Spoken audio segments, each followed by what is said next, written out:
ओम नमः शिवाय। हर हर महादेव। आज आषाढ़ माह के कृष्ण पक्ष की चतुर्दशी तिथि है और शाम को 7 बजे अमावस्या तिथि की शुरुआत हो जाएगी और अमावस्या तिथि का समापन 25 जून बुधवार को शाम 4 बजे होगा। तो उदय तिथि के अनुसार अमावस्या तिथि 25 जून बुधवार को ही मनाई जाएगी। बुधवार को ही स्नान दान, पूजा पाठ, दान पुण्य और पितृ तर्पण आदि किया जाएगा। अमावस्या के दिन पितरों की पूजा करने से हमें उनका आशीर्वाद मिलता है और जिस घर के पितर प्रसन्न होते हैं उस घर में सुख समृद्धि का वास होता है। पितृ तर्पण के अलावा अमावस्या तिथि के दिन पक्षियों को दाना खिलाना चाहिए, गरीब और ज़रूरतमंद लोगों को दान करना चाहिए। और अब की बार बुधवार के दिन अमावस्या तिथि है तो इस दिन गौओं को हरा चारा खिलाना चाहिए। ऐसा करने से करियर के क्षेत्र में शुभ फलों की प्राप्ति होती है। अमावस्या तिथि के दिन शाम को देवी लक्ष्मी की पूजा करने से घर में बरकत बनी रहती है।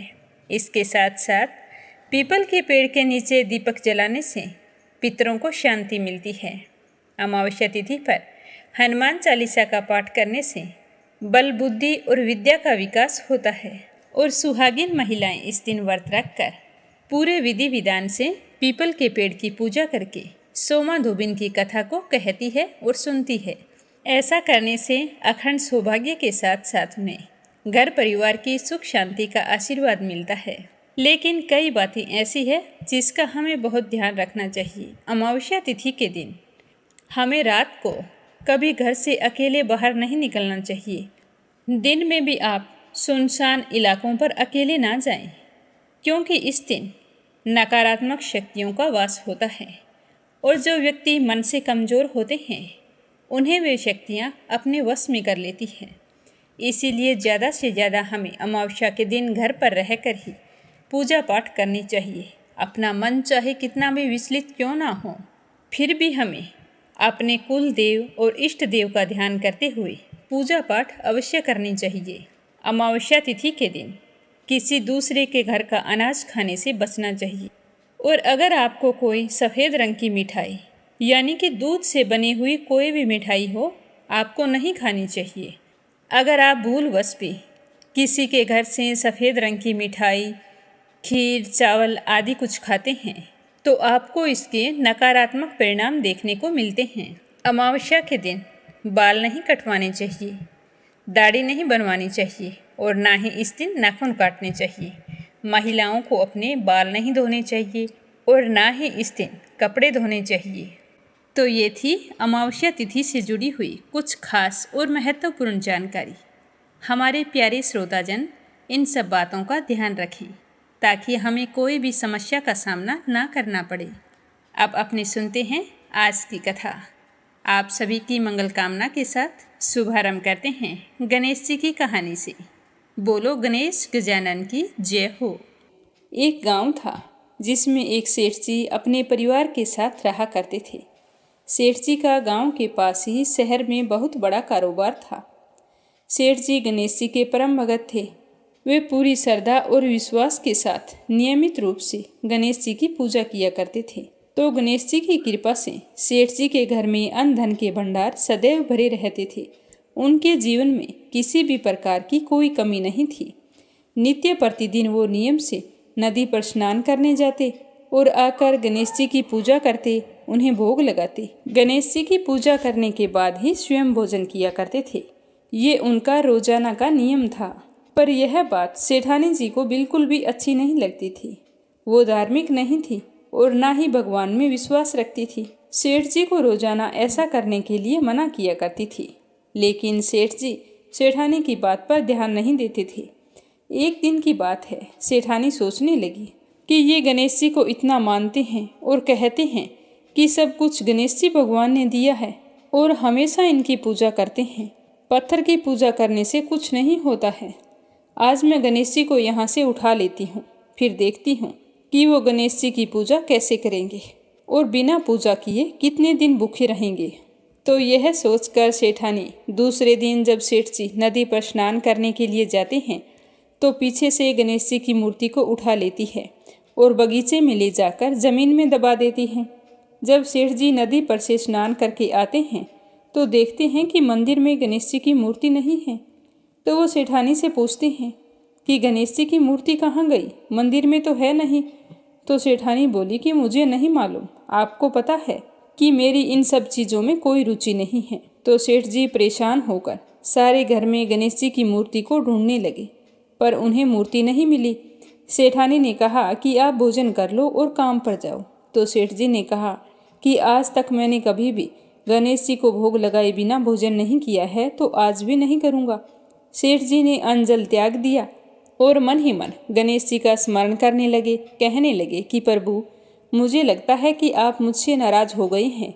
मेरी ही पूजा पाठ में कोई कमी रह गई थी, इसीलिए आप मुझे छोड़कर कहीं चले गए हैं। हे भगवान, अगर मुझसे कोई गलती हो गई हो तो मुझे माफ़ करो और अपनी कृपा दृष्टि मुझ पर बरसाओ और मुझे दर्शन दो। सेठ जी ने पूरा प्रण कर रखा था कि जब तक मुझे गणेश जी दर्शन नहीं देंगे तब तक मैं अन्न जल ग्रहण नहीं करूँगा। तो इसी तरह पूरा दिन निकल गया। रात्रि में सेठ जी गणेश जी का स्मरण करते हुए सो गए। तो सेठ जी की सच्ची भक्ति से गणेश जी भगवान प्रसन्न हो गए और सेठ जी को सोए हुए नींद में दिखाई देने लगा जैसे गणेश जी भगवान एक चूहे के साथ खेल रहे हैं और चूहे को खाने के लिए लड्डू देते हैं। तो वह चूहा लड्डू लेकर उछलता कूदता हुआ बगीचे में चला जाता है और वहां जाकर जमीन को खोदने लगता है। वहीं पर वो लड्डू डाल देता है। तो अचानक से सेठ जी की नींद खुल जाती है। तो वो सोचने लगते हैं कि मुझे इस तरह का सपना क्यों आया। फिर खड़े होकर बगीचे में चले जाते हैं और उसी जगह को जाकर खोदते हैं जिस जगह को अपने सपने में चूहे को लड्डू दबाते हुए देखा था। तो जैसे ही थोड़ी सी मिट्टी हटाई तो हटाते ही एक कपड़े के अंदर लपेटे हुए गणेश जी महाराज की मूर्ति मिल गई। तो यह देखकर सेठ जी बहुत ही प्रसन्न हुए और मूर्ति को लाकर नहला धुलाकर मंदिर में विराजमान कर दिया और पूजा पाठ करने लगे। घंटी की आवाज़ सुनकर सेठानी की नींद खुल गई। तो वह उठकर आई कि सेठ जी को क्या हो गया है जो इस तरह रात में ही घंटी बजा रहे हैं। तो सेठानी उठकर मंदिर में आकर देखती है तो गणेश जी की मूर्ति वहाँ पर विराजमान थी और सेठ जी पूजा पाठ कर रहे थे। तो यह देखकर सेठानी को बड़ी ही हैरानी होती है और वह हाथ जोड़कर सेठ जी से माफ़ी मांगती है और गणेश जी को छिपाने वाली सारी बात सेठ जी को बता देती है। तो सेठ जी कहते हैं कि अब तो तुम्हें विश्वास हो गया होगा कि यह सब कुछ गणेश जी भगवान ने दिया है। तो सेठानी शर्मिंदा होते हुए कहती है कि मुझसे बहुत बड़ी गलती हो गई। आज के बाद मैं भी तुम्हारे साथ रोजाना नियम से गणेश जी भगवान की पूजा किया करूँगी। उसी दिन से सेठ और सेठानी प्रेम पूर्वक पूरे श्रद्धा भाव से गणेश जी भगवान की पूजा करने लगे। हे गणेश जी भगवान, जैसे आपने अपना आशीर्वाद सेठ जी पर बनाए रखा उसी तरह सभी पर बनाए रखना। जो भी आपकी पूजा पाठ करके इस कथा को सुने उसकी सारी मनोकामनाएं पूर्ण करना। बोलो गणेश जी भगवान की जय हो। अब अपने सुनेंगे मंगलवार की कथा। बोलो हनुमान जी बाबा की जय हो। एक बार नेमिषारण्य तीर्थ में 88,000 मुनि एकत्रित होकर सूत जी से पूछने लगे कि हे महामुनि, आपने हमें अनेक पुराणों की कथाएं सुनाई हैं। अब कृपया करके हमें कोई ऐसा व्रत और उसकी कथा बताइए जिसके करने से संतान की प्राप्ति हो तथा मनुष्य को रोग, शोक, अग्नि, सर्प आदि का भय न रहे। कलयुग में सभी जीवों की आयु बहुत ही कम होती है। अगर उन्हें इस तरह रोग और चिंता के कष्ट लगे रहेंगे तो वे श्री हरि के चरणों में अपना ध्यान कैसे लगा पाएंगे। तो श्री सूत जी ने कहा कि हे मुनियों, एक बार युधिष्ठिर ने भगवान श्री कृष्ण से लोक कल्याण के लिए यही प्रश्न किया था। भगवान श्री कृष्ण और युधिष्ठिर का संवाद आज मैं आपके सामने कहता हूँ, आप ध्यान देकर सुनना। एक समय हस्तिनापुर की राजसभा में योगी राज श्री कृष्ण बैठे हुए थे। तब युधिष्ठिर ने भगवान श्री कृष्ण से प्रश्न किया कि हे प्रभु, हे नंद नंदन गोविंद, आपने मुझे अनेकों कथाएं सुनाई हैं। आज कृपया करके मुझे कोई ऐसा व्रत या कथा सुनाइए जिसके करने से मनुष्य रोग, चिंता तथा भय से मुक्त हो जाए तथा उसे पुत्र की प्राप्ति हो। हे प्रभु, बिना पुत्र मनुष्य का जीवन व्यर्थ है, क्योंकि बिना पुत्र के मनुष्य नरक का गामी होता है। पुत्र के बिना मनुष्य का पितर ऋण से छुटकारा नहीं हो पाता। उसके पितर लोक में सदा अतृप्त रहते हैं। अतः कोई पुत्रदायक व्रत बतलाइए। तो भगवान श्री कृष्ण कहने लगे कि हे राजन, मैं आपको एक प्राचीन इतिहास सुनाता हूँ, आप उसे ध्यान देकर सुनना। कुंडलपुर नाम के नगर में एक बुद्धिमान ब्राह्मण रहता था। उसका गुजारा मुश्किल से होता था। उसे अपने गरीब होने का उतना दुख नहीं था जितना कि उसके संतान न होने के कारण वह दुखी रहता था। उसकी पत्नी सुनंदा पतिव्रता नारी थी। वह भक्तिपूर्वक श्री हनुमान जी की आराधना किया करती थी। मंगलवार के दिन व्रत करके अंत में भोजन बनाकर हनुमान जी को भोग लगाने के बाद स्वयं भोजन करती थी। एक दिन मंगलवार को गृह कार्य अधिक होने के कारण वह हनुमान जी को भोग लगाना भूल गई, जिससे उसे बहुत ही दुख हुआ। तो उसने उस दिन खुद भी भोजन नहीं किया और मन ही मन प्रण लिया कि मैं अब अगले मंगलवार को ही हनुमान जी को भोग लगाकर अन्न जल ग्रहण करूंगी। तो 6 दिन तक ब्राह्मणी सुनंदा अपने प्रण के अनुसार भूखी प्यासी और निराहार रही, परंतु 7वें दिन मंगलवार को वह प्रातः ही बेहोश होकर गिर पड़ी। सुनंदा की इस असीम भक्ति से श्री हनुमान जी बहुत ही प्रसन्न हुए और उसके सम्मुख प्रकट होकर कहने लगे कि सुनंदा, मैं तेरी भक्ति से बहुत ही प्रसन्न हूँ, तू उठ और वरदान मांग। सुनंदा अपने आराध्य देव हनुमान जी को अपने समक्ष देखकर बहुत ही खुश हुई और उनके चरणों में गिर पड़ी और कहने लगी कि हे प्रभु, मेरे कोई संतान नहीं है, अतः आप मुझे संतान प्राप्ति का आशीर्वाद प्रदान करें। तो सुनंदा की बात सुनकर हनुमान जी ने कहा कि तुम्हारी इच्छा अवश्य पूर्ण होगी। तुम्हारे यहाँ एक कन्या जन्म लेगी, उसके अष्टांग प्रतिदिन सोना दिया करेंगे। इस तरह वरदान देकर हनुमान जी अंतर्ध्यान हो गई और ब्राह्मणी सुनंदा बहुत ही खुश हुई और चूरमा बनाकर हनुमान जी को भोग लगाया। फिर अपने व्रत का पारण किया। जब उसका पति घर आया तो वह बहुत ही खुश होकर भगवान का दिया हुआ वरदान अपने पति को बताया। तो लड़की के बारे में सुनकर ब्राह्मण देवता पहले तो दुखी हुए, परंतु सोना मिलने की बात सुनी तो वो प्रसन्न हो उठे। सोचने लगे कि अगर ऐसी कन्या मेरे घर जन्म लेगी तो मेरी तो सारी गरीबी दूर हो जाएगी। तो हनुमान जी की कृपा से 10वें महीने ब्राह्मणी ने बहुत ही सुंदर कन्या को जन्म दिया। 10वें दिन ब्राह्मण ने अपनी उस बालिका का नामकरण संस्कार करवाया। तो उनके कल पुरोहित ने उस बालिका का नाम रत्नावली रखा। रत्नावली ने अपने पिछले जन्म में मंगल देव के व्रत किए थे, तो उसके पुण्यों के प्रभाव से रतनबाला का अष्टांग प्रतिदिन बहुत सारा सोना देता था। उस सोने से नंदा ब्राह्मण बहुत ही धनवान हो गया और ब्राह्मणी सुनंदा में भी इस बात का अभिमान आ गया। ऐसे ही समय बीतता गया। जब रत्नावली 10 बरस की हुई तो सुनंदा ने अपने पति से कहा कि स्वामी, हमारी बेटी विवाह योग्य हो गई है, अतः हमें कोई सुंदर तथा योग्य वर देखकर उसका विवाह कर देना चाहिए। तो यह बात सुनकर नंदा ब्राह्मण कहने लगा कि हमारी बेटी रत्नावली अभी तो बहुत छोटी है, अभी से क्यों परेशान होती हो। तो ब्राह्मणी कहने लगी कि हे पतिदेव, रजस्वला का दान देने वाले माता पिता को घोर नरक की प्राप्ति होती है। तो अपनी पत्नी की बात सुनकर नंदा ब्राह्मण कहने लगा कि हमारी बेटी तो अभी 10 बरस की हुई है और मैंने तो 16-16 साल की कन्याओं के विवाह करवाए हैं, अभी क्या जल्दी है। तो ब्राह्मणी सुनंदा कहने लगी कि आप ये सब लोभ के कारण कह रहे हैं। आप ब्राह्मण हो और ब्राह्मण को शास्त्रों के आदेश का पालन करना चाहिए। नंदा ब्राह्मण के पास अपनी पत्नी के बात का जवाब नहीं था।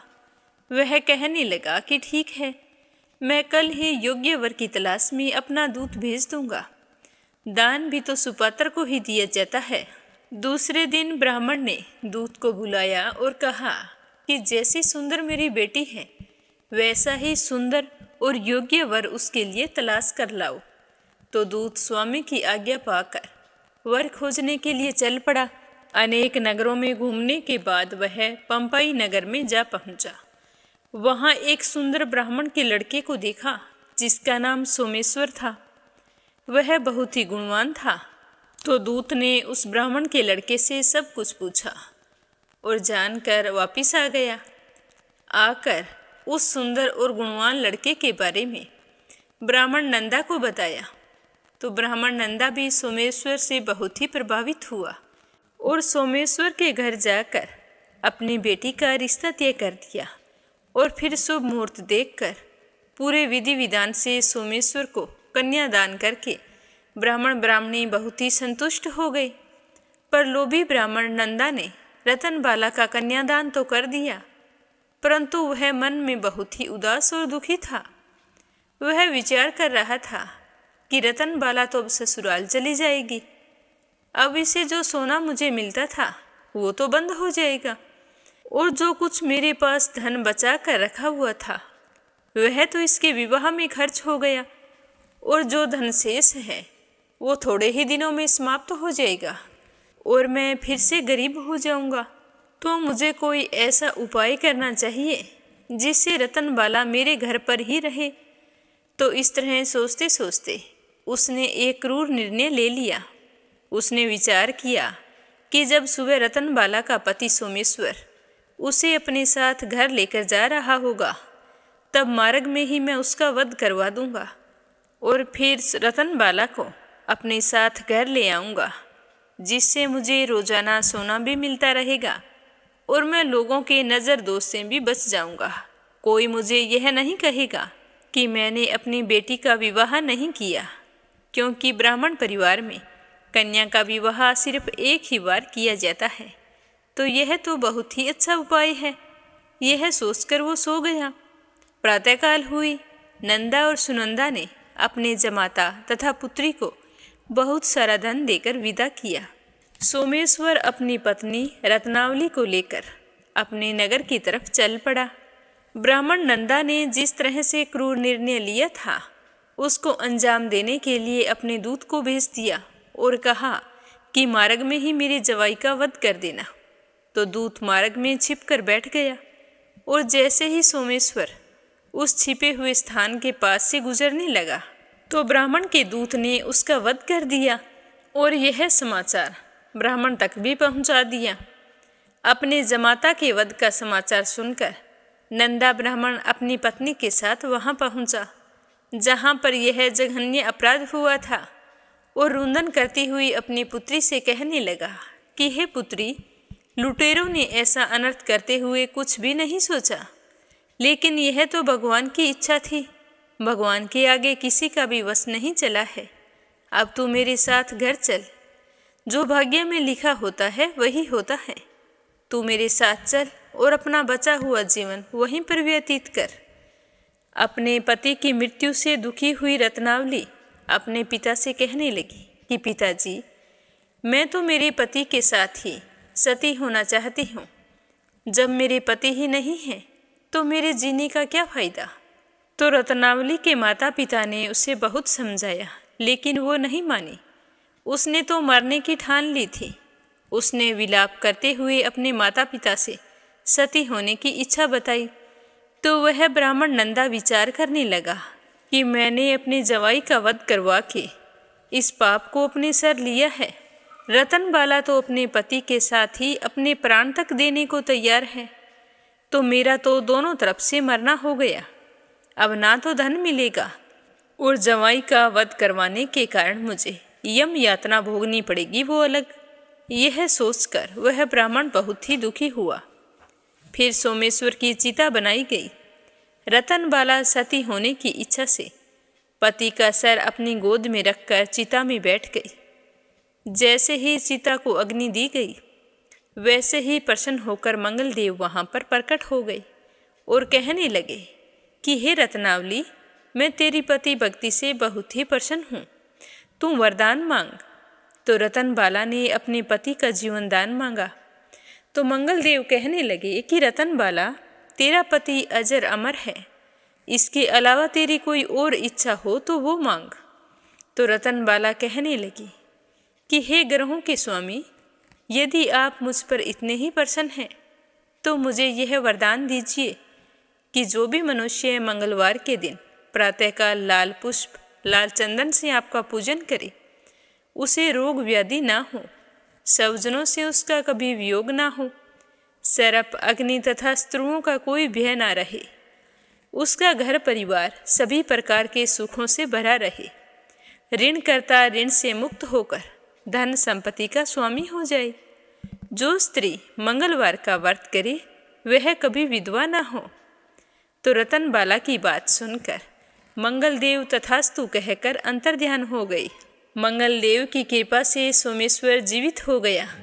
अपने पति को पुनः जीवित पाकर रतनबाला बहुत ही प्रसन्न हुई।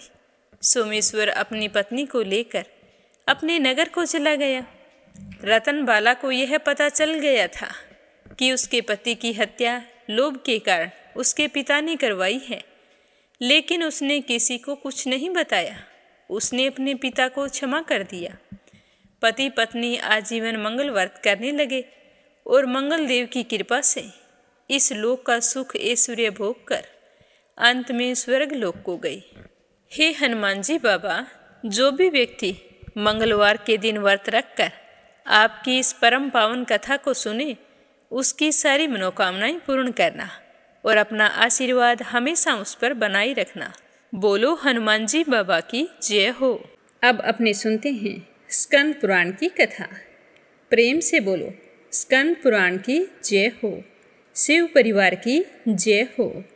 जब राजा बलि ने संपूर्ण दैत्यों से कहा कि पाताल लोक को छोड़कर सारे लोग मेरे साथ यहीं पर निवास करें, तो राजा बलि की बात सुनकर गुरु शुक्राचार्य हंसने लगे और राजा बलि को कहने लगे कि हे राजन, तुम इस तरह यहाँ पर आकर निवास नहीं कर सकते।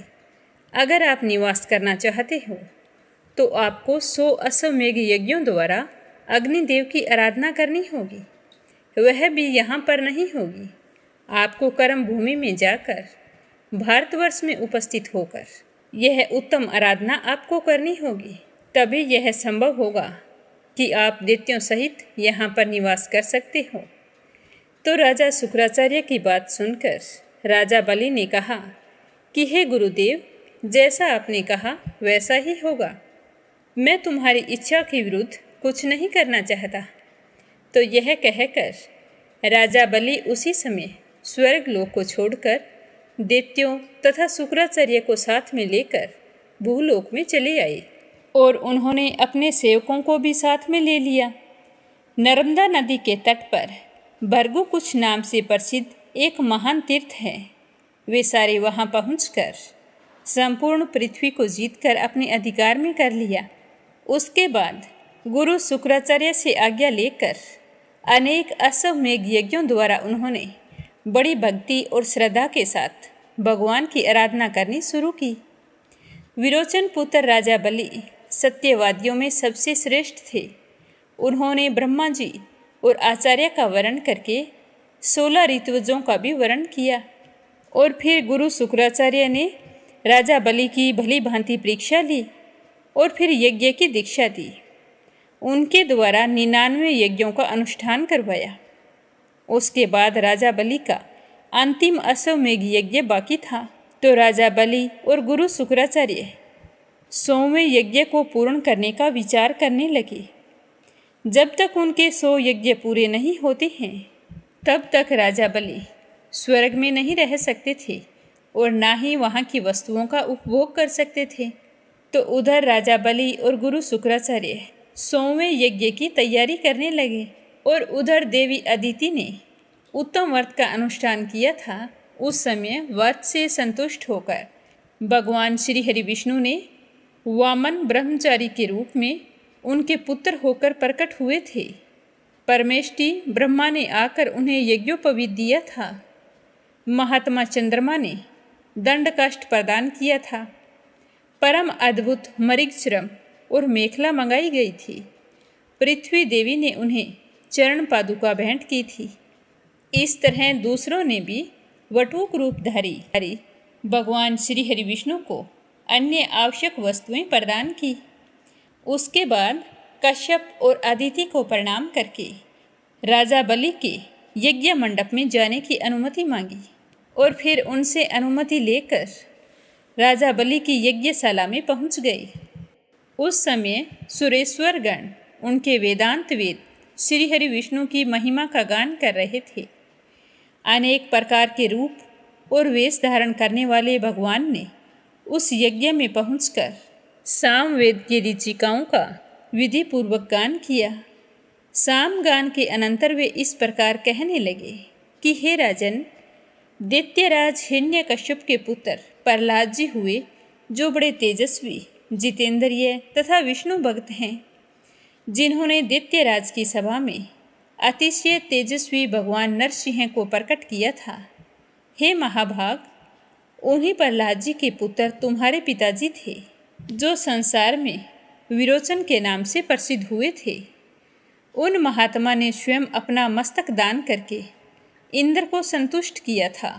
हे राजन, तुम उन्हीं महात्मा विरोचन के पुत्र हो। तुमने बड़े उत्तम यश का विस्तार किया है। तुम्हारे यश रूपी महान दीपक की ज्योति में संपूर्ण देवता पतंगों के समान दग्ध हो गए हैं। तुमने तो इंद्र को भी जीत लिया है, इसमें कोई संशय नहीं है। हे राजन, मैं तुम्हारे बारे में सब कुछ सुन चुका हूँ। तुम बड़े मनस्वी हो तथा तीनों लोकों में अधिक से अधिक दान करने वाले दाता के रूप में प्रसिद्ध हो, तो मैं तो तुमसे बहुत ही प्रसन्न हूँ।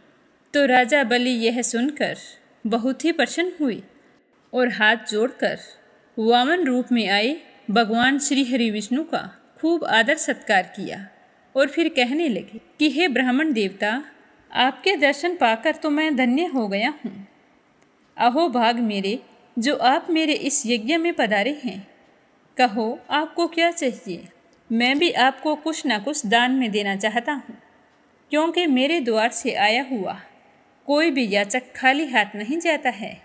तो राजा बलि की बात सुनकर वामन देव कहने लगे कि हे राजन, कि मुझे ज़्यादा कुछ नहीं चाहिए, बस 3 कदम भूमि मुझे दान में दे दो।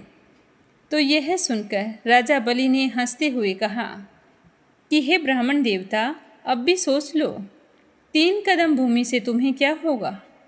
अगर ज़्यादा चाहिए तो अब भी मांग सकते हो। तो वामन देव ने कहा कि नहीं महाराज, मुझे तो सिर्फ 3 कदम भूमि ही चाहिए।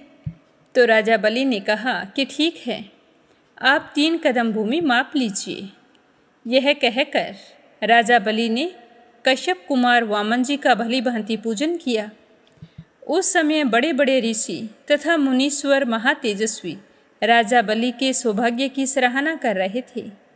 वामन जी का पूजन करके राजा बलि ने जो ही उन्हें दान देने के लिए संकल्प करने लगे, तो गुरु शुक्राचार्य ने उन्हें रोक दिया और कहा कि हे दैत्यराज, तुम ये दान देने का संकल्प मत करो। ये कोई साधारण ब्राह्मण नहीं है। वामन रूप में आया हुआ यह ब्राह्मण स्वयं साक्षात विष्णु है, अतः तुम इसे दान मत देना। ये तो इंद्र का कार्य सिद्ध करने के लिए यहाँ आए हैं और तुम्हारे यज्ञ में विघ्न डाल रहे हैं। तुम इन्हें दान मत दो और अपना 100वां यज्ञ पूर्ण करो। विष्णु भगवान तुम्हारे द्वारा इस समय पूजा पाने के योग्य नहीं हैं। इन्होंने पहले भी मोहिनी रूप धारण करके दैत्यों के साथ छल किया था और देवताओं की सिद्धि के लिए उन्हें अमृत पिलाया, राहु को मार डाला। इन्होंने ही दैत्यों का संहार किया था और महाबली काल नेमि भी इन्हीं के हाथों मारा गया है। ये ही ईश्वर हैं और ये ही संपूर्ण संसार के पालक हैं। अतः हे दैत्यराज, तुम अपने मन से सोचो और फिर कोई फैसला लो। अब तुम अपने मन से हित और अहित सब पर विचार करके ही कोई निर्णय लो। तो इस तरह गुरु शुक्राचार्य ने राजा बलि को खूब समझाया, पर राजा बलि ने गुरु शुक्राचार्य की बात सुनकर मेघ गर्जना के समान गंभीर वाणी में हंसते हुए कहा कि हे गुरुदेव, जिन वाक्यों के द्वारा आप मुझे विचलित कर रहे हैं, वे सब तो मेरे हित की दृष्टि से कहे गए हैं। विचार दृष्टि से देखने पर आपके हितकारक वचन भी मेरे लिए अहितकारक होंगे। ब्रह्मचारी का रूप धारण करके आए हुए इन भगवान विष्णु को मैं इनकी मांगी हुई वस्तु अवश्य दूंगा। ये यहाँ से खाली हाथ चले जाएं, ये कभी नहीं हो सकता, चाहे इसका परिणाम कुछ भी हो। ये विष्णु संपूर्ण कर्मों और उनके फलों के स्वामी भी हैं, इसीलिए ये दान पाने के अधिकारी हैं, दान पाने के सबसे उत्तम पात्र हैं। जिनके हृदय में ये सदा विराजमान रहते हैं वे मनुष्य भी सर्वोत्तम पात्र माने जाते हैं। यह बात बिल्कुल सत्य है। इनके नाम से यहाँ सब कुछ पवित्र हो जाता है। इनके चिंतन से ये वेद, यज्ञ, मंत्र तथा तंत्र आदि सभी पूर्णता को प्राप्त होते हैं। आज ये ही समस्त संसार के स्वामी सर्व आत्मा श्री हरि विष्णु भगवान आज कृपया करके मेरा उद्धार करने के लिए यहाँ पधारे हैं। इस बात को आप यथार्थ मानिए, इसमें कोई संशय नहीं है। और आप कह रहे हैं कि मैं इन्हें दान ना दूं, ये तो कभी नहीं हो सकता। तो राजा बलि की यह बात सुनकर शुक्राचार्य तो क्रोधित हो गई। उन्होंने धर्मवत्सल दैत्यराज को रोषपूर्वक श्राप देना आरंभ किया। कहने लगे कि अरे मूर्ख, तू मेरी आज्ञा का उल्लंघन करके दान करना चाहता है, इसीलिए राज्य लक्ष्मी से वंचित हो जा। तो इस तरह गुरु शुक्राचार्य ने अपने ही शिष्य को श्राप दिया और अपने आश्रम पर चले जाने का निश्चय किया। राजा बलि ने गुरु शुक्राचार्य के श्राप देने पर उन्हें कुछ नहीं कहा, हाथ जोड़कर उनके श्राप को स्वीकार किया और फिर गुरु शुक्राचार्य बिना कुछ कहे वहाँ से अपने आश्रम को चले गए। उनके जाने के बाद राजा बलि ने वामन देव की भली भांति पूजा की और फिर भूमि दान करने के लिए जैसे ही उद्यत हुए, उस समय राजा बलि की पतिव्रता पत्नी महारानी विंध्यावाली वहाँ आकर राजा बलि के अर्धांग रूप में सुशोभित हुई। क्योंकि राजा बलि विधि विधान के ज्ञाता थे और उन्होंने पूरे विधि विधान से वामन रूप में आए विष्णु भगवान के चरण पखार कर पूरे संकल्प के साथ पृथ्वी दान देने का संकल्प किया। उस महान संकल्प को स्वीकार करते ही वामन रूप में आए श्री हरि विष्णु भगवान ने अपना आकार बढ़ाना शुरू किया। उन्होंने एक पैर से ही सारी पृथ्वी माप ली और दूसरे कदम से सारे लोक व्याप्त कर लिए। उनका वह द्वितीय पग सत्यलोक में जाकर ठहरा था। परमेष्टि ब्रह्मा ने अपने कमंडल के जल से भगवान के उस चरण को पखारा। भगवान के चरण पखारने से जो चरणोदक तैयार हुआ, उसी से संपूर्ण पापों का नाश करने वाली तथा सबके लिए परम मंगलमय श्री गंगा जी प्रकट हुई, जिन्होंने अपने पावन जल से तीनों लोकों को पवित्र किया, सगर के सभी पुत्रों का उद्धार किया तथा जिनके जल से महाराज भागीरथी ने उस समय भगवान शंकर का जटाजूट भर दिया था। भगवान विष्णु जी की चरण धूलि से युक्त गंगा सारे तीर्थों में प्रधान है। इसे पितामह ने प्रकट किया और राजा भागीरथ ने भूतल पर उतारा था। और इस तरह जगत के पालनहार श्री हरि विष्णु ने 2 कदमों में ही सब कुछ माप लिया। फिर इस विराट स्वरूप को छोड़कर देवादिदेव भगवान जनार्दन पुनः वामन ब्रह्मचारी के रूप में अपने आसन पर विराजमान हुए। उस समय देवता, गंधर्व, मुनि, सिद्ध और चारण यज्ञपति भगवान विष्णु का दर्शन करने के लिए राजा बलि के यज्ञ में आए। पितामह ने वहां आकर परमात्मा श्री हरि का स्तवन किया। गंधर्वपतियों ने गीत गाए तथा अप्सराओं, विद्याधारियों और किन्नरों ने विशेष समारोह के साथ नृत्य किया। राजा बलि के यज्ञ मंडप में प्रहलाद जी भी पधारे थे। अन्य दैत्यपति भी बड़ी उतावली के साथ वहां आ पहुँचे।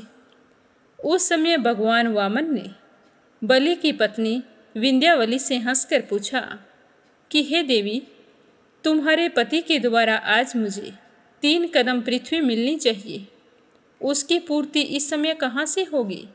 मैं तो 2 कदमों से सब कुछ माप चुका हूँ, अब मुझे इस बात का उत्तर चाहिए। तो विंध्यावाली बड़ी साध्वी थी।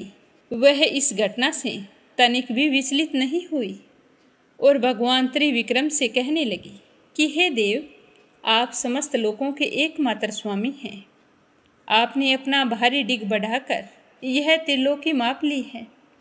इसी प्रकार संपूर्ण जगत आपसे व्याप्त है। संसार के एकमात्र बंधु आप ही हैं। आपके स्वरूप की तुलना कहीं नहीं हो सकती। भला हम जैसे लोग आपको क्या दे सकते हैं। इसीलिए इस समय मैं जो निवेदन करती हूँ उसी के अनुसार कार्य कीजिए। मेरे स्वामी ने इस समय आपको 3 पग भूमि देने की प्रतिज्ञा की थी। उसके अनुसार मेरे पूज्य पतिदेव अपने संकल्प से कभी पीछे नहीं हटेंगे। अतः आप पहला कदम मेरे मस्तक पर रखिए। हे जगतपति, दूसरा कदम इस बालक के माथे पर रखिए। हे जगन्नाथ, अपना तीसरा कदम मेरे पति के मस्तक पर रख दीजिए। हे केशव, इस प्रकार 3 कदम भूमि आपको मिल जाएगी। तो विंध्यावाली की यह बात सुनकर भगवान विष्णु बड़े ही प्रसन्न हुए और राजा बलि से मधुर वाणी में कहने लगे कि हे तात, मैं तुम पर बहुत ही प्रसन्न हूँ। बोलो, मैं तुम्हारा कौन सा कार्य करूँ। हे महामते, संपूर्ण दाताओं में तुम सबसे श्रेष्ठ हो, तो तुम्हारा कल्याण हो। मैं तुम्हें वरदान देना चाहता हूँ। तुम अपनी इच्छा के अनुसार कोई वरदान मांग सकते हो। मैं तुम्हारी सारी मनोकामनाएं पूर्ण करूँगा। ऐसा कहकर भगवान वामन ने राजा बलि को बंधन से मुक्त कर दिया और उन्हें छाती से लगा लिया। तो वामन देव की बात सुनकर राजा बलि मुस्कुराकर कहने लगे कि हे प्रभु, आपने ही इस संपूर्ण चराचर जगत को उत्पन्न किया है। अतः मैं आपके चरणार विंदों के अलावा दूसरी कोई वस्तु नहीं चाहता हूँ। हे देव, हे जगत के पालनहार, आपके चरण कमलों में मेरी सदा भक्ति बनी रहे। हे देवेश्वर, वह सनातन भक्ति मेरी निरंतर बढ़ती रहे। चाहे कैसी भी परिस्थितियाँ उत्पन्न हो, मेरी भक्ति में कभी भी कमी नहीं आनी चाहिए।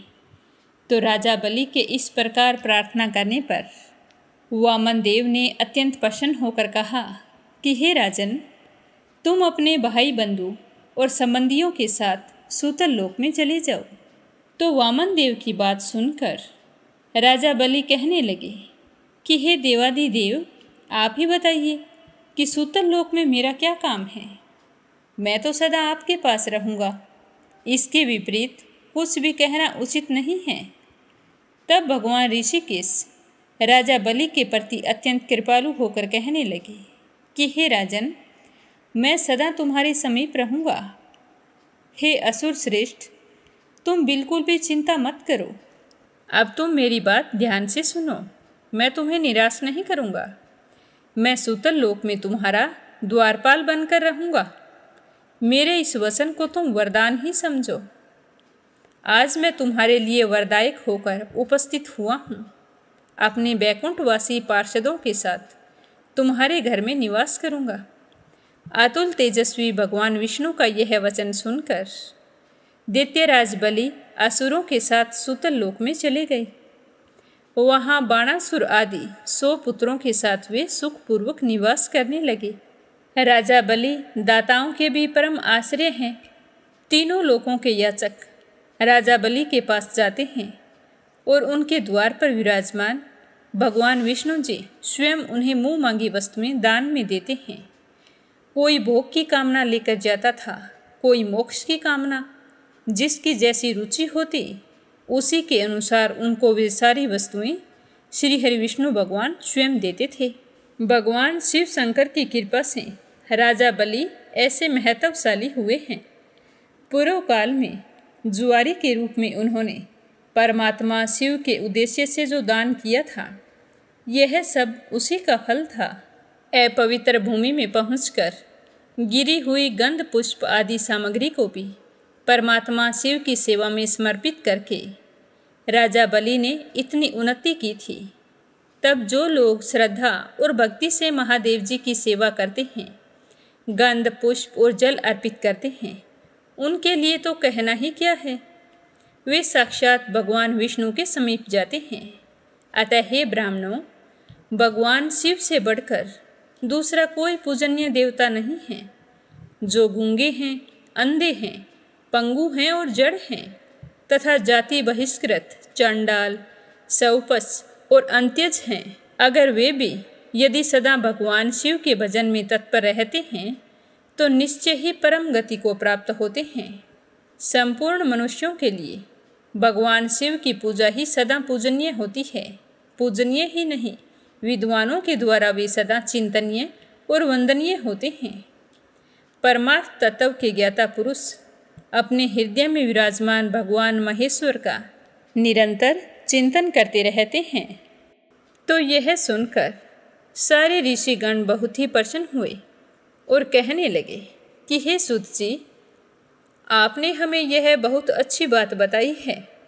इसके बारे में हमें पहले कुछ पता नहीं था। आपने तो हमें धन्य कर दिया।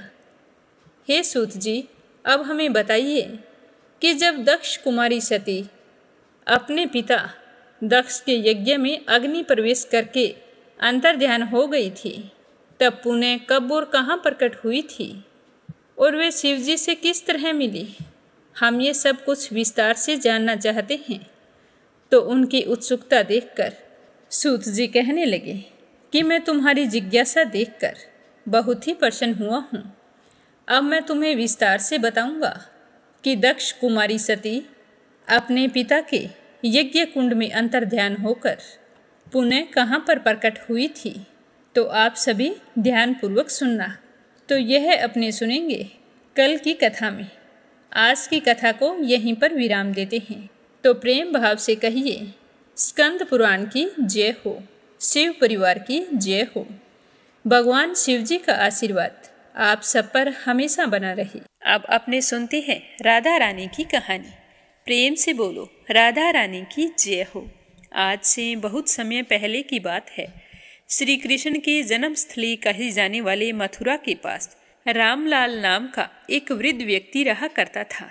रामलाल श्री कृष्ण और राधा रानी का परम भक्त था। रामलाल श्री कृष्ण और राधा रानी को अपने परिवार का सदस्य मानता था। उसकी आस्था के चर्चे पूरे ब्रिज में फैले हुए थे। वह बड़े ही श्रद्धा भाव से राधा कृष्ण जी की पूजा किया करता था। राधा रानी को अपनी बेटी मानकर रखता था। उसके घर में जब भी भोजन बनता तो वह सबसे पहले राधा रानी और कृष्ण कन्हैया को भोग लगाता। उसके बाद स्वयं भोजन किया करता था और लोगों से कहता कि राधा रानी मेरी बेटी है। तो सारे लोग उसकी भक्ति देखकर कहते कि यह तो मानसिक रूप से बीमार है, इसकी दिमागी हालत ठीक नहीं है।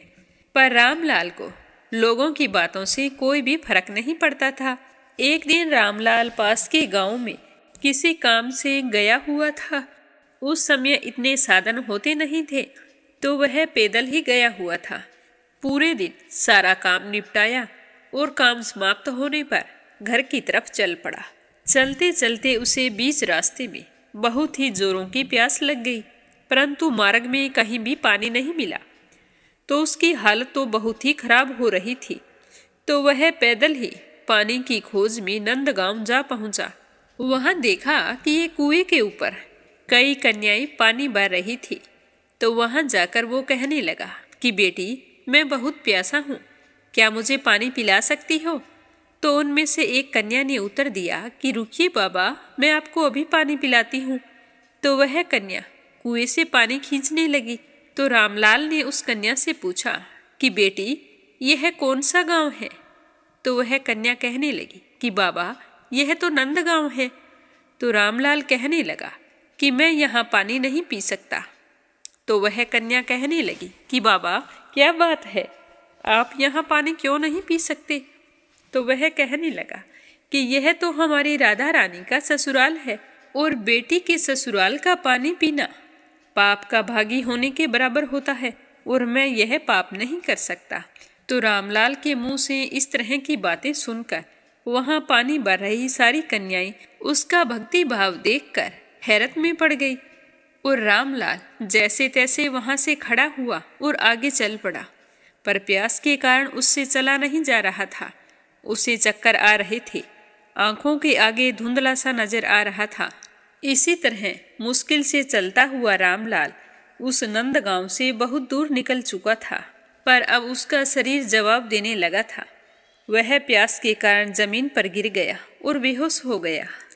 पर उसके बाद जो कुछ भी हुआ उसे सुनकर हर कोई हैरान हो गया, क्योंकि जब रामलाल बेहोश हुआ तो पास से ही एक छोटी सी कन्या दौड़ती हुई रामलाल की तरफ आई और कहने लगी कि बाबा ये लो पानी पी लो, आप तो बहुत प्यासे हो। तो बाबा कहने लगा, नहीं बेटा, मैं ये पानी नहीं पी सकता, ये नंदगांव है और मैं यहाँ का पानी नहीं पीऊंगा। तो वह कन्या कहने लगी, नहीं बाबा, यह तो नीम गांव है, नंदगांव तो कब का निकल चुका है। इतना बोलकर उस कन्या ने बाबा को पानी पिलाया। पानी पीकर रामलाल को होश आया तो उसने उस बालिका से पूछा कि बेटी, तुम्हारा नाम क्या है। तो वह कहने लगी कि बाबा, मेरा नाम राधा है और मैं आपकी ही बेटी हूँ, आप मुझे नहीं पहचानते। इतना कहकर राधा वहां से गायब हो गई। तो यह देखकर रामलाल हैरान हो गया, क्योंकि वहां पर आसपास ना कोई बस्ती थी, ना कुआं था। दूर दूर तक ऊंचे ऊंचे रेत के टीले थे। अचानक से वो बालिका आई और पानी पिलाकर गायब हो गई। तो रामलाल बहुत ही खुश हुए कि आज सच में मेरी बेटी आई थी मुझे पानी पिलाने, और खुशी खुशी तेज तेज कदमों से अपने गांव की ओर आई और गांव में आकर सभी को यह बात बताई। तो सुनकर सारे लोग हैरान थे कि हम तो रामलाल को पागल बता रहे थे, पर इस भगत की भक्ति के आगे राधा रानी को भी आना पड़ा। कहते हैं कि श्री कृष्ण भगवान और राधा रानी, जो कोई व्यक्ति इनकी पूरी श्रद्धा भाव से समर्पण के साथ इनकी पूजा करता है तो उसे अपने जीवन में कभी भी निराश नहीं होना पड़ता। बोलो राधा रानी की जय हो। अब अपने सुनते हैं लपसी और तपसी की कहानी। बोलो लपसी तपसी की जय हो। बहुत पुराने समय की बात है। एक गांव में एक ब्राह्मण परिवार रहा करता था। उसमें पति पत्नी के अलावा उनके 2 बच्चे थे। एक बेटा था, एक बेटी थी। ब्राह्मण दंपति बहुत ही सरल स्वभाव के थे। समय मिलने पर प्रभु का स्मरण किया करते थे। उनकी बेटी बहुत ही संस्कारी और सुशील थी, लेकिन उनका बेटा आवारा किस्म का था। वह कोई काम धाम नहीं करता और ना ही कभी अपने माँ बाप का कहना मानता था। समय के साथ दोनों बहन भाई बड़े हो गए। बहन की शादी कर दी गई, पर भाई का वही हाल था। उसके माँ बाप ने उसे समझाया कि बेटा, अब हम वृद्ध हो चले हैं, तुम कोई काम किया करो, लेकिन उस पर उनकी बातों का कोई असर नहीं होता था। तो एक दिन ब्राह्मणी अपने पति से कहने लगी कि स्वामी, आप बिल्कुल काम छोड़ दीजिए। जब घर में कुछ भी नहीं होगा तो यह अपनी जिम्मेदारी समझेगा और काम पर लग जाएगा। तो ब्राह्मण ने दूसरे दिन से काम पर जाना छोड़ दिया। तो यह देखकर उनके बेटे ने कोई काम नहीं किया और चोरी करने चला गया। आते जाते राहगीरों को लूट लेता और उसी से अपने घर का गुजारा किया करता था। तो उसकी लूटने और चोरी करने की आदत से सारे गांव वाले उसे लपसी कहने लगे। तो लपसी की इस हरकत से उसके माँ बाप बहुत ही दुखी रहते थे, पर वह किसी की सुनने के लिए तैयार नहीं था। इसी तरह समय बीतता गया। एक दिन की बात है कि लपसी एक पीपल के पेड़ पर बैठा था। तभी शिव पार्वती जा रहे थे। पार्वती माता गहनों से लदी हुई थी। तो लपसी उन्हें देखकर सोचने लगा कि सूरत के कितने गहने हैं, आज ये सारे के सारे लूट लूँगा तो मुझे कई महीनों तक चोरी नहीं करनी पड़ेगी। तो वह लूटने के इरादे से पीपल की ओट में होकर बैठ गया। जैसे ही शिव पार्वती वहाँ से जाने लगे तो लपसी एकदम से शिव पार्वती के सामने आकर कहने लगा कि जल्दी से जितने सारे गहने पहन रखे हैं उतार दो। तो पार्वती माता कहने लगी कि तुम चोरी क्यों करती हो, तुम्हें पता है चोरी करना पाप है। तो लपसी कहने लगा कि क्या करूं, घर पर मेरे माँ बाप हैं, मेरी एक भांजी है, उनके लिए दोनों समय भोजन की व्यवस्था कहाँ से करूं, मुझे कोई काम तो आता नहीं है। तो लपसी की बात सुनकर पार्वती माता कहने लगी कि तुम जो चोरी करके पाप करते हो, इस पाप का भागी कौन बनेगा। तो लपसी कहने लगा कि मेरे घर वाले सारे बनेंगे। तो पार्वती माता कहने लगी कि कोई नहीं बनेगा, पाप के भागी केवल तुम बनोगे। तो लप्सी कहने लगा कि मैं लूट खोस कर उन्हीं के लिए लेकर जाता हूँ, तो पाप के भागी तो उन्हें बनना ही पड़ेगा। तो लप्सी की बात सुनकर पार्वती माता ने हंसकर कहा कि हम यहीं पर बैठे हैं और तुम अपने घर जाओ, अपने घर वालों से पूछो कि कोई तुम्हारे पाप का भागी बनेगा क्या। तो यह सुनकर लप्सी भागा भागा अपने घर आया और अपनी माँ के पास गया और कहने लगा कि माँ, मैं चोरी करके लाता हूँ, राह चलते राहगीरों को लूटता हूँ, तुम्हारे लिए ही तो करता हूँ। तो तुम मुझे एक बात बताओ, चोरी करने से जो पाप लगता है तो आप मेरे पाप के भागी बनोगे। तो लप्सी की बात सुनकर उसकी माँ कहने लगी कि बेटा, मैंने तो तुमसे नहीं कहा कि तुम चोरी करके लाओ, तुम कमा कर लाओ, हमें तो 2 वक्त की रोटी चाहिए, मैं तो तुम्हारी पाप की भागी नहीं बनूंगी। तो माँ के मुंह से इस तरह की बात सुनकर लप्सी तो हैरान हो गया। फिर वह अपने पिताजी के पास गया और जाकर कहने लगा कि पिताजी, मैं जो कुछ भी लूट खोस के लाता हूँ वो आपके लिए ही तो लाता हूँ। देखो मैंने लूट कर कितना धन इकट्ठा कर लिया है, कितने ऐशो आराम है तुम्हारे। अगर मैं चोरी नहीं करता तो क्या ये सब हमें मिलता। पिताजी, मैं तुमसे एक बात पूछता हूँ कि चोरी करने से पाप लगता है, तो उस पाप में आप मेरे भागीदार बनोगे क्या। तो लप्सी की बात सुनकर उसके पिताजी कहने लगे कि बेटा, मैंने नहीं कहा कि तुम चोरी करके लाओ, तुम कमा कर लाओ, मैं तुम्हारे पाप का भागी नहीं बनूंगा। तो माँ बाप के मुंह से इस तरह की बात सुनकर वह बहुत ही उदास हुआ और सोचने लगा कि मैं कितने महीनों से चोरी कर रहा हूँ, ना जाने मुझ पर कितना पाप चढ़ गया है, और ये तो बोल रहे हैं कि पाप के भागी हम नहीं बनेंगे, तो अब क्या होगा। तो वह बड़े ही दुखी मन से शिव पार्वती से मिलने के लिए चल पड़ा। जैसे ही घर से बाहर निकलने लगा तो उसकी छोटी सी भांजी दरवाजे पर खेल रही थी। उसे पता नहीं था कि पाप पुण्य क्या होता है, तो वो कहने लगी कि मामा, पाप की भागी मैं बनूंगी। तो उसके इस तरह कहते ही लप्सी ने उसे गोद में उठाया और चल पड़ा। शिवजी भगवान और पार्वती माता के पास जाकर कहने लगा कि घर वालों ने पाप का भागी बनने से मना कर दिया है और एक यही है जो पाप की भागी बनने को तैयार है। फिर लप्सी बड़े ही दीन स्वर में कहने लगा कि हे भगवान, मैं समझ गया हूँ कि चोरी करना पाप है। आज तक जो मैंने काम किया वो बहुत ही गलत था, लेकिन अब मैं इसका प्रायश्चित करना चाहता हूँ। अब तुम ही बताओ, मुझे मेरे पापों से मुक्ति कैसे मिलेगी। तो उसकी बात सुनकर शिव पार्वती बहुत ही खुश हुए और लप्सी को कच्चे सूत का एक छोटा सा गोला देते हुए कहा कि लप्सी, ये सूत लो और इस पीपल के चारों ओर परिक्रमा लगाओ। जब यह सूत समाप्त हो जाएगा तब तुम्हारे सारे पाप नष्ट हो जाएंगे। तो यह सुनकर लप्सी बहुत ही खुश हुआ। सोचने लगा कि छोटा सा गोला है, अभी लपेट कर घर चला जाऊंगा, उसके बाद में कभी कोई पाप नहीं करूंगा। फिर उसने अपनी बांजी को कंधे पर बैठाया और पीपल की परिक्रमा लगानी शुरू कर दी। अब भगवान का वह सूत खत्म कहाँ होने वाला था। लप्सी चक्कर लगाता गया पर वह सूत खत्म नहीं हुआ। चक्कर लगाते लगाते 1 महीने, 6 महीने, साल, पूरे 12 साल बीत गए पर वह सूत खत्म नहीं हुआ। 12 साल बाद एक बार फिर शिव पार्वती जी वहाँ से गुजर रहे थे तो पार्वती माता ने कहा कि स्वामी, चलो लप्सी को चलकर देखते हैं। तो शिव जी कहने लगे, वो चोरी करने वाला, लूटने वाला कब का चला गया होगा। तो पार्वती माता कहने लगी कि नहीं स्वामी, चलकर देखने में क्या जाता है, चलो एक बार देखते हैं। तो शिव पार्वती जी जैसे ही पीपल वृक्ष के पास आए तो देखा कि लप्सी तो अब भी चक्कर लगा रहा है। वहाँ चारों ओर गहरी खाई हो गई है और लप्सी की बड़ी बड़ी दाढ़ी, मूंछें, नाखून बढ़ गए हैं। तो यह देखकर पार्वती माता ने कहा कि देखो स्वामी, आप तो कह रहे थे कि वो कब का ही चला गया, देखो इसके मन में सच्ची भक्ति है। तो पार्वती की बात सुनकर शिवजी ने कहा कि चलो अभी देख लेता हूँ। तो यह कहकर शिवजी ने एक सोने का कड़ा लप्सी के आगे फेंक दिया। तो लप्सी ने झट से उसके ऊपर पैर कर लिया।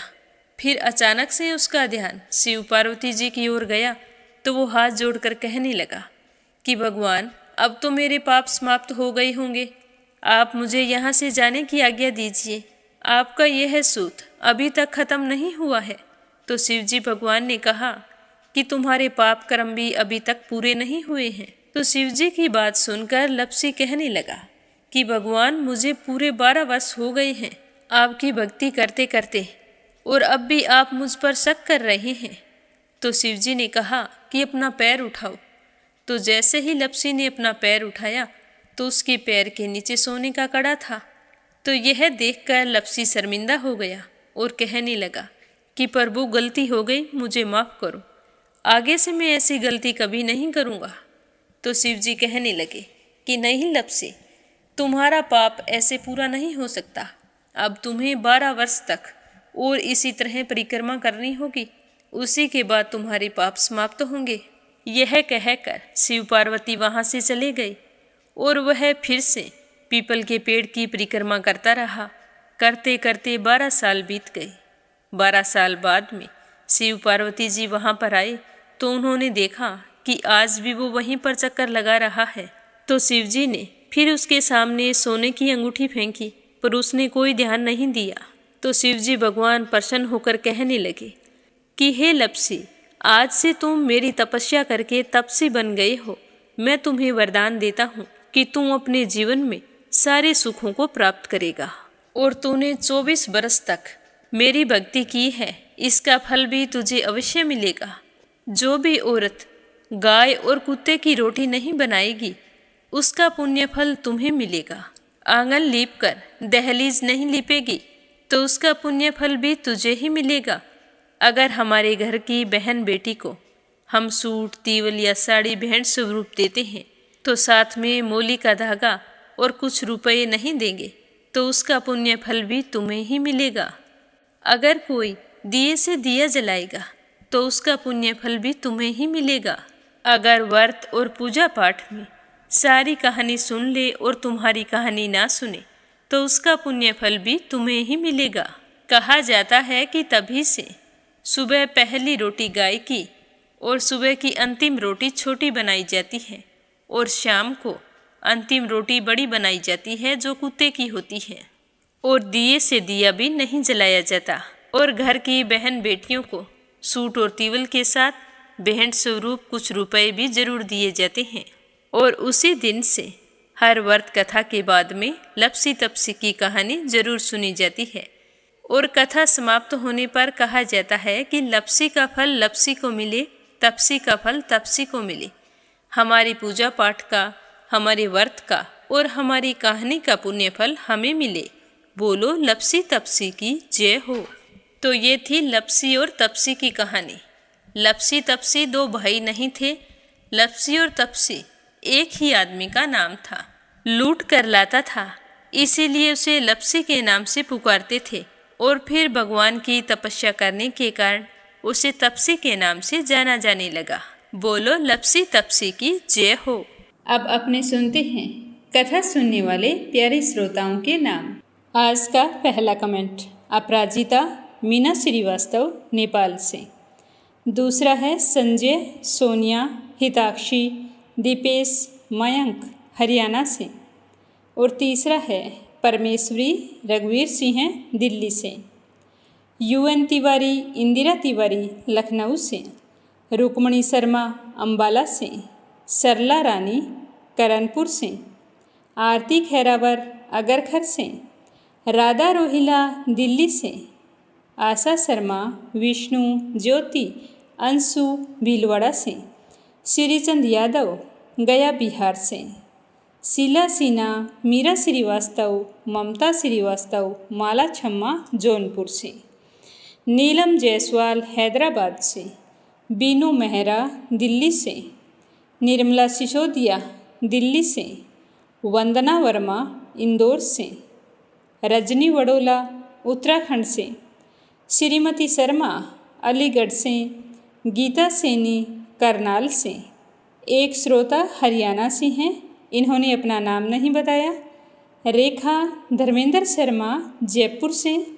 बीना देविका कनिका वाशने अलीगढ़ से, अनिल कुमार टिहरी करनाल से, विप्लव हाजोंग असम से, गीता गोस्वामी सुनीता गोस्वामी मेरठ से, सुदेश नागपाल करनाल से, चंद्रकांता दिल्ली से, मीनू वालिया दिल्ली से, उमेश कुमार उत्तर प्रदेश से, सीमा गोयल सतपाल गोयल पानीपत से, गंतव्य पांडे नेपाल से, उषा सेठ बनारस से, दिल्ली बहादुर भंडारी नेपाल से, पुष्पा त्यागी मोदी नगर से, सरोज अग्रवाल जबलपुर से, सीमा जोशी रवि कुमार जोशी दिल्ली से, निर्मला पांचाल करनाल से, तारा मिश्रा राम नरेश मिश्रा शुभम मिश्रा रितेश मिश्रा गोपालगंज से, मंजुला कपूर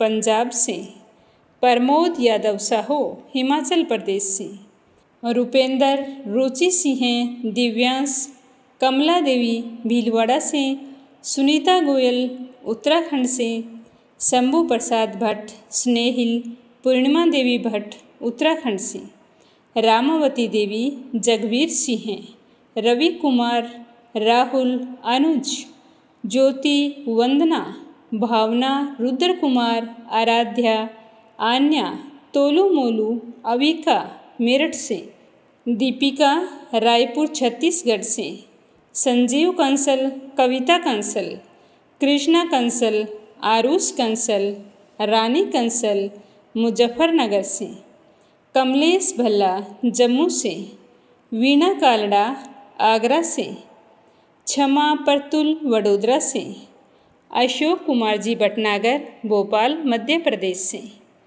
अनीता अमृतसर से, भावना सूरत से, शांताबेन वाघेला गुजरात के मंडल से, मंजू चौधरी भीलवाड़ा से, श्रीमती कमलेश जबलपुर से, पूजा पाठक उत्तराखंड देहरादून कोशानी से, सावित्री ईश्वर लाल रामचंदानी गाजियाबाद से, अंकुश वर्मा शोभा कुंवर पुरोहित अहमदाबाद से, देवी सिंह कार्तिक पायल उमा रघुवंशी गजबा सौदा से, ललिता विशाल आराध्या आरव भानु पूजा पूनम खुशबू सोमदीप दमोह मध्य प्रदेश से, वतन कौर सहारनपुर से, उषा सूद बेंगलोर से, विनय शर्मा बरेली से, संगीता नागर फरीदाबाद से,